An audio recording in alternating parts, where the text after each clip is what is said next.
Hello again, everyone. It seems we're back in Ace Attorney. We've finished the second day in court on the case of Edgeworth versus Hammond. No, wait, that's not how it's named when it's a murder case.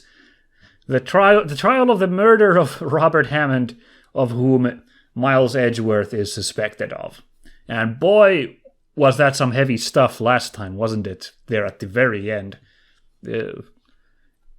I don't know if it was that heavy in the actual court, but there was some shocking swerves, seeing as Phoenix pulled out quite the theory involving the idea that the boat rental shop caretaker was the guy who actually killed Hammond and then framed Edgeworth for this guy's death by going on the boat with him, which, that explains a lot.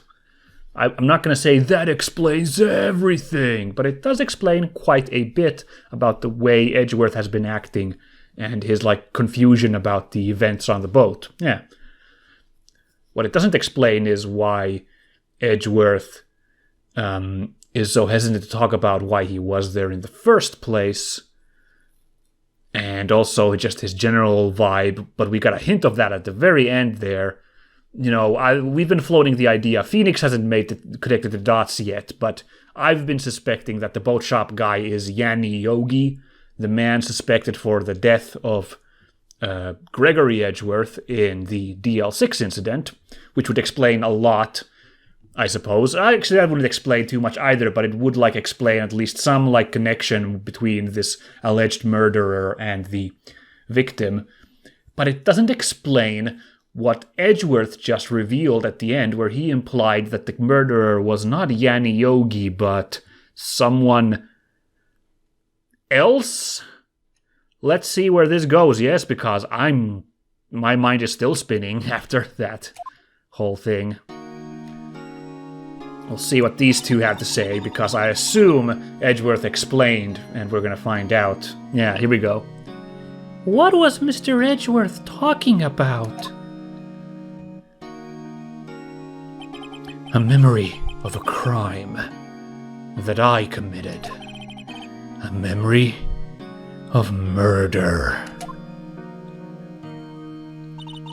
Do you really think Mr. Edgeworth killed? I don't believe it. Not Edgeworth. Some painful memory has been troubling him recently, but he'd never take someone's life. Never! Nick. Yo! How's everyone doing? Oh, let's give a round of applause for the wacky little side character. I was going to say neighbor, but I don't think he lives there. Barging in on this serious scene to provide some comedic levity. Although we'll see, he knows Edgeworth as well, Larry, so we're going to have to see how he reacts to the news, or if Phoenix is going to bring them up. Just in case someone isn't following along, the implication is that 9-year-old Miles Edgeworth was the one who killed his own father in that elevator, okay? Just so we're clear here. That's what all this, dramatic pointing and implying has been, alright? And definitely I'm with Phoenix, that's crazy. That was so crazy that I made tasteless jokes about it, which are really tasteless now that it's actually being implied by the game itself. So, for more tasteless jokes, Larry. What do you think of my performance today? I had him swooning in the aisles, huh, Maya? Swooning? Me? Oh, yes, I do remember feeling faint. Right on! Tell me the truth. It was like love at first sight, right? Right, Nick? Huh? Me? Well, maybe my heart skipped a beat or two. I think you could do better than that. Come on! I saved Edgeworth in there, dude. Edgy! You guys should be bowing before me! Yeah! Bow before your hero! Aha! So that's where we're going now. Let's do some light light little investigating before we talk it up with Larry here. Difficult-looking legal books stand in a formidable row. They mock me. I tried reading one, and it made my head hurt. When I closed it, it slipped out of my hand. Then my foot hurt, too. I remember that dialogue. These have all reset, haven't they? But sometimes there's something new there, so we gotta give it a quick shake. Mia's desk. If we had more clients, I would probably sit here more often. Lately, I've been spending more time on the couch, watching TV. Sure enough, Maya brought in a poster of the Steel Samurai the other day. We had a big fight over whether to put it up or not. I know she's just waiting for a chance to sneak it up on the wall. Yeah, I remember all this. Mia's favorite plant. Its name is Charlie. Maya's gotten the knack of watering it lately. Charlie's been perking up these days. And of course, the murder hotel. Looks like it's cleaning day again at the hotel across the way. I hear they're planning a second branch outside the city. I can see the bellboy adjusting the angle of that screwdriver in the drawer. Alright, that's business taken care of. Larry, what is up? Larry, you really helped out in the trial today. You did! If you weren't there, Larry, I'm sure Mr. Edgeworth would have been found guilty. But seriously, Nick, that boat shop caretaker guy's pretty suspicious. But Edgy ain't off the hook yet. Way to spoil the mood, Larry. Hey, I'm just a guy sitting in the audience, you know? But from where I was sitting, Edgy seemed pretty edgy. I mean, can you really know he's telling the truth about that night? Oh, Nick? I don't know. But what I do know is I'm going to believe in you two until the end. Us two? Edgeworth and... who else? You mean me, right? Nah, he means me, right, Nick? Yeah, you, Larry. Not me? Oh dear, poor Maya. Are we like, is this gonna be another like, I wish Mia was here moment? Oh. But why you, Larry? Huh? Actually, yeah. Why me, Nick? Enough with the silent treatment. This is all very confusing. And this music isn't helping. Nick, why do you trust Mr. Edgeworth so much? I mean, he's changed recently, true. But when we first met him, he was kind of a jerk, don't you think? You didn't know him back then. Back when he wanted to become a defense attorney. Wait, was that when you two were classmates? Yes, in grade school. They saved me, Miles and Larry.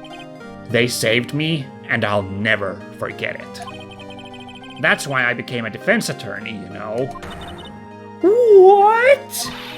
Hey, Larry, what's he talking about? Yeah, this is like big plot revelations happening again. They've been implying about the relationship between these three characters so far, but even the music became something we haven't had yet, so this must be super serious time. Huh? Sorry, I kind of forgot. And I went and just mentioned how amazing that music was. Oh, good job, Larry. Why did I trust you? Huh. Okay, Nick, out with it. I'm gonna hear this story today, and that's final. Okay. It's kind of a long story, so hang in there. I'm gonna have to take a really quick break here, guys. I will be back in just a second. Don't mind me. Okay, I'm back. You probably didn't even notice anything happened there, so yeah. What I had to do was I realized I don't have any water with me here, and knowing how much dialogue heavy this stuff is, and feeling like I might blow my voice if I don't have something to drink in the middle, I decided I needed to get some water to prep myself. You know, just so I don't lose that voice too much when I'm recording an hour of Phoenix Wright. So let's get in on this spooky-ass story that Phoenix is about to throw down on us. It was the very end of 3rd grade. I was on trial. Class trial. Class trial? Uh-oh, that's where we're going next, the class trial. You remember Larry, spring, end of 3rd grade? A kid in our class got his lunch money stolen.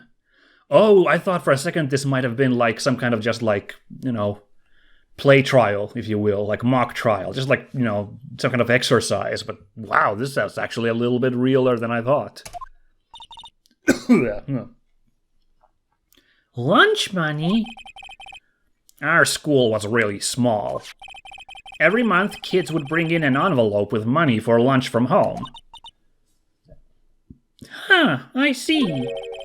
Anyway, this kid's envelope disappeared, with $38 still inside.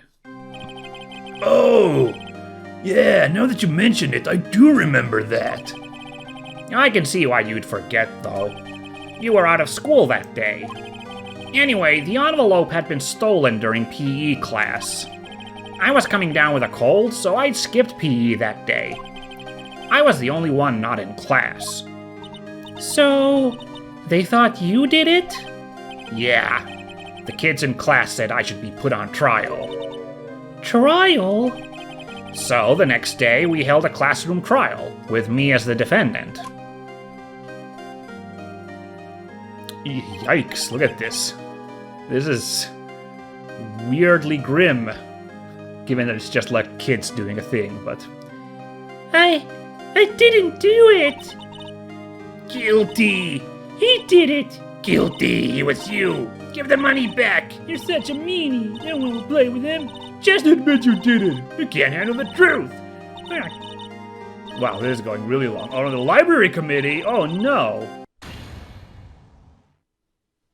Now, Phoenix, you know you shouldn't steal people's money. It's not right.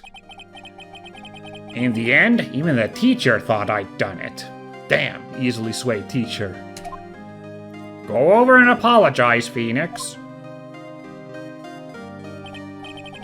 I didn't know what was happening.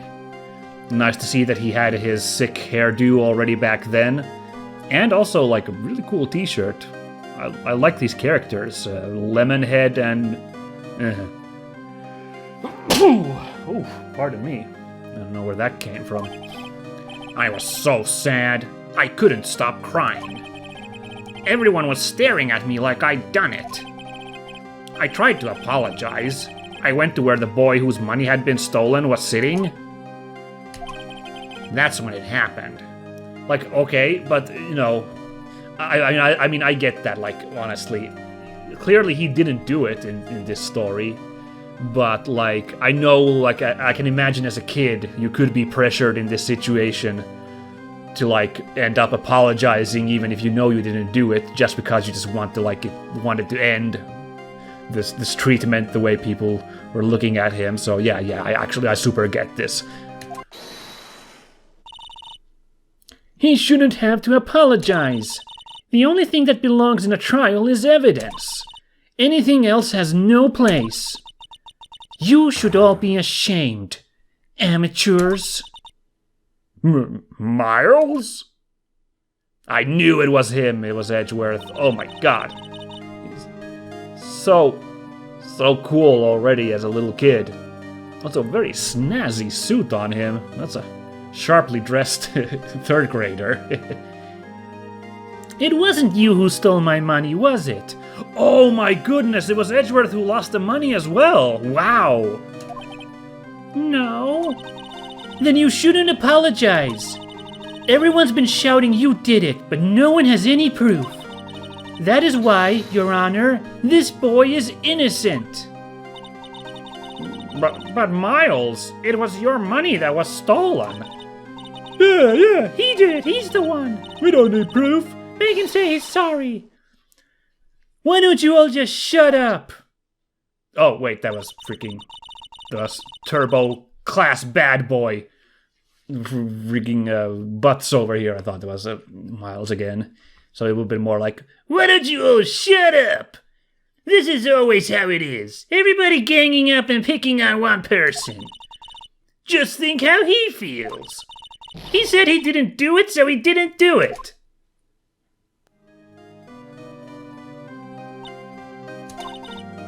very well. I will replace the money myself. This class trial is over. Damn. Man, that's like amazingly good, this whole scene, cause on the surface you're like, well, you know, it's kids stuff, so this isn't serious, but, you know, on the other hand, like, kids totally take things like that turbo serious, situations like that. So, like, I totally... That was a really well-written scene in a game that's well-written. I'm very impressed. That's how it happened. After that, the three of us were the best of friends. Oh, even Maya's tearing up at this sad story. Wow, I had no idea. Yeah, I had no idea either. I mean, I forgot. That's when I learned what it meant to be alone. Totally alone, without a friend in the world. Right, for those scant seconds while everyone hated him. Oh, this is some deep stuff. You did a good thing, Larry. Yeah, well, I was just lucky that I took the day off from school. If I'd been there, they would have thought I'd done it. So I took it kind of personally, see? When something smells, it's usually the butts. Wow, freaking... Poor Larry. I mean, I guess he did have, like, class clown vibes, so I guess, you know... I guess that happens or something, but it's still pretty sad. Oof. Anyway, Edgeworth and I talked after that class trial. That's when I heard his father was a defense attorney. Right, that's where Edgeworth knew about all this, you know, burden of proof and innocent until proven guilty and stuff like that. Like, he already knew that in 3rd grade because of that. Makes sense. I remember his eyes would shine when he talked about his father. I'm going to become a defense attorney, just like my father. A famous defense attorney. Then, a few months later, he suddenly transferred to another school. The DL6 incident. Right.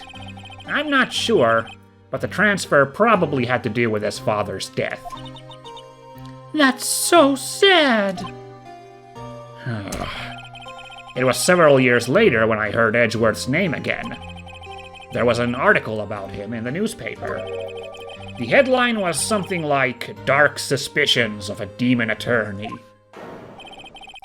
Fabricating evidence, manipulating testimonies, covering up facts. The article said he'd do anything to get a guilty verdict. Anything. But why? What happened? I mean, that's not the Edgy I used to know at all. That's what I thought too. I tried to get in touch with him, I don't know how many times. He never replied. I guess he didn't want to see his old friends. Yeah, I bet on some level, you know, it's one of those, like, subconscious things. He must have known that he was, you know, he had kind of, like, betrayed his own values from that time when he was with these two guys, if that makes sense. I couldn't just drop it, though. I wanted to meet him, to learn why he had become who he became. That's when I decided. Huh? Wait, you don't mean... That's why? That's why you became a defense attorney? To meet Edgeworth? If I was a defense attorney, I knew he'd have to meet me whether he wanted to or not. In court. Wow.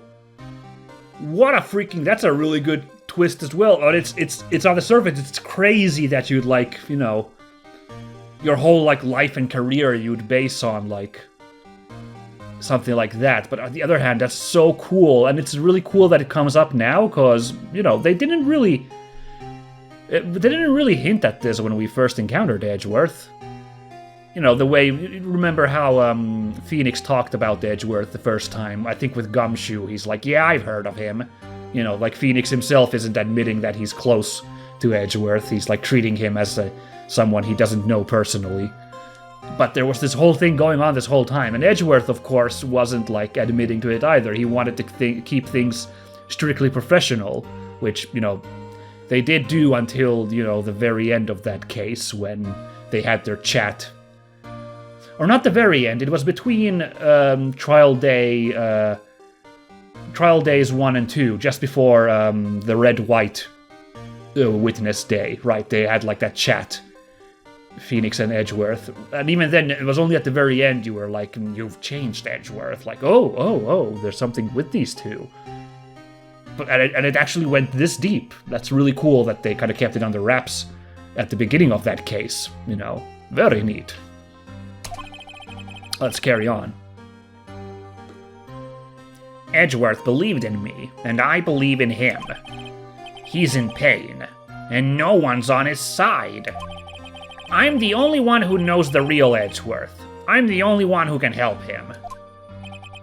Whoa. Nick. So, is that why you helped me out for free? Yes. I helped you because I believed in you. Except I don't remember saying I'd do it for free. That's really funny. Oh, Nick! Nick! Nick! We have to save Mr. Edgeworth if it's the last thing we do, okay? Right. It very well may be. Oops. Well, good thing I didn't skip that. I accidentally double-tapped the enter. First, there's that rental boat shop caretaker. We need to find out who or what he is. I'd settle for who. I mean, if he's a replicant, that would be useful information to know as well, I suppose. But, you know, I guess, yeah, who is a good place to start. I guess I can clean out some of this evidence I no longer need. Okay, let's go. So what evidence did we lose?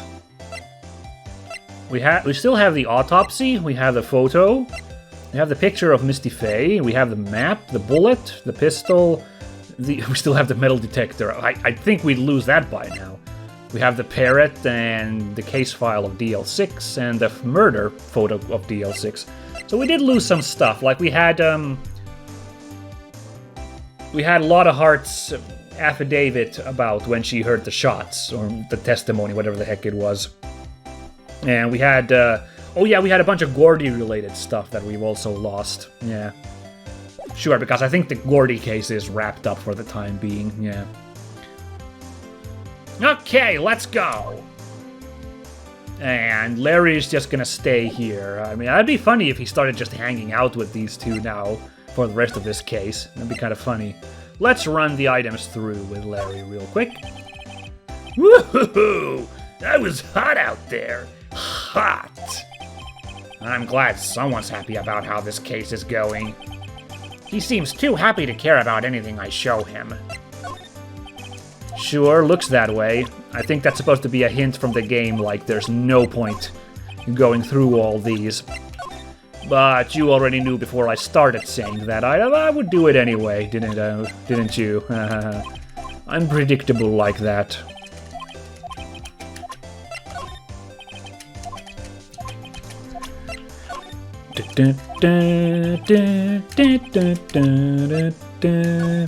Oops. I did not want to see that. Okay. Alright, yeah. There we go. That went how I figured it. No chatting with Larry there. Okay, where do we go next? We could try hunting for the guy in Gourd Lake. I'm thinking we go to this, and this, and then last to Gourd Lake, just because there's multiple areas to check out in Gourd Lake, while we can tee off these 3 spots quick alike. So let's go. Oh, wow! I was gonna say, I bet Edgeworth isn't available once again, but nope. Here he actually is. Yikes. You look as grim as always. Mr. Edgeworth? I heard the story about the class trial. Ah, geez, Maya, don't open up with that.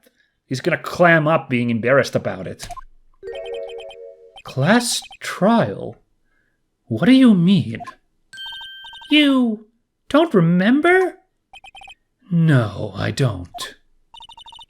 Your lunch money was stolen, wasn't it? In 3rd grade. Lunch money? Oh, right, yes. I seem to remember something like that. Nick, I think you're the only one who really remembers. And indeed, that did it even happen then? I like how he remembers, since memory is so damn fickle. Fascinating. Well, it probably only really mattered to me anyway. Mr. Edgeworth, didn't you know? That trial was the reason Nick became a defense attorney. Ridiculous. Gee, thanks. That said, it does sound like the kind of thing you'd do. You haven't changed a bit, have you, Wright? So simple. To a fault, even. Well, maybe yeah, but I think you changed too much, Edgeworth.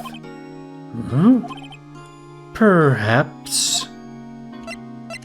Wow, what a, like, one word, but it just says a lot. His pensiveness, his hesitation. Wow.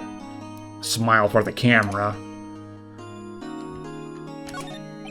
This guard monitors the visitor's room. He hasn't moved an inch since I came in. A real pro. Sure enough. Why prosecute? Hey, Edgeworth, why did you become a prosecutor anyway? You used to look up to your dad. You said you wanted to be a defense attorney, right? Uh-oh, I completely forgot about the whole did Edgeworth kill his dad thing for a second there while we talked about their backstory. But, I wonder if this has something to do with that. I couldn't let myself deny reality. Wow, I fumbled that line pretty bad, didn't I? My bad.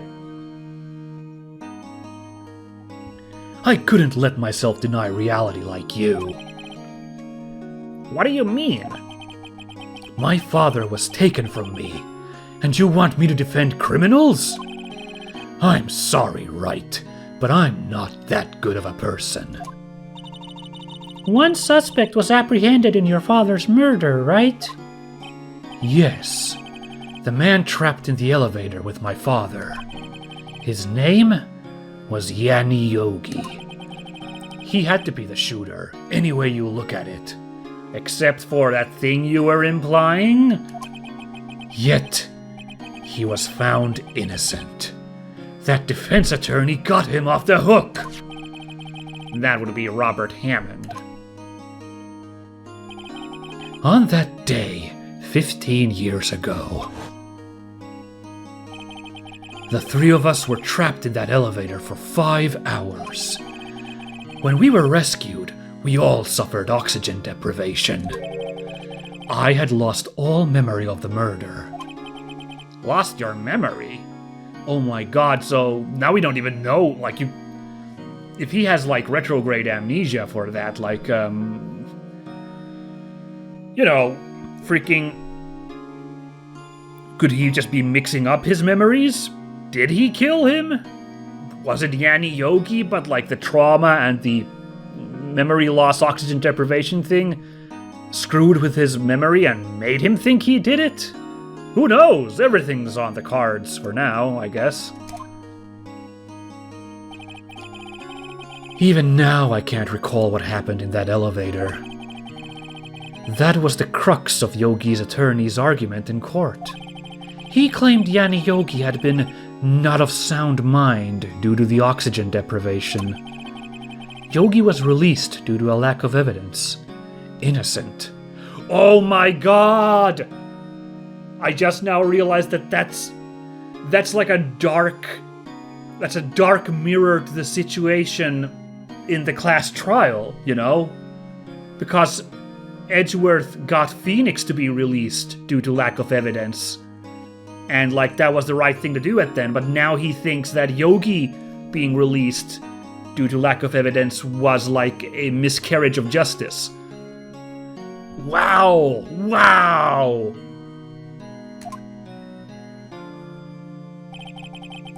That's when I changed my mind.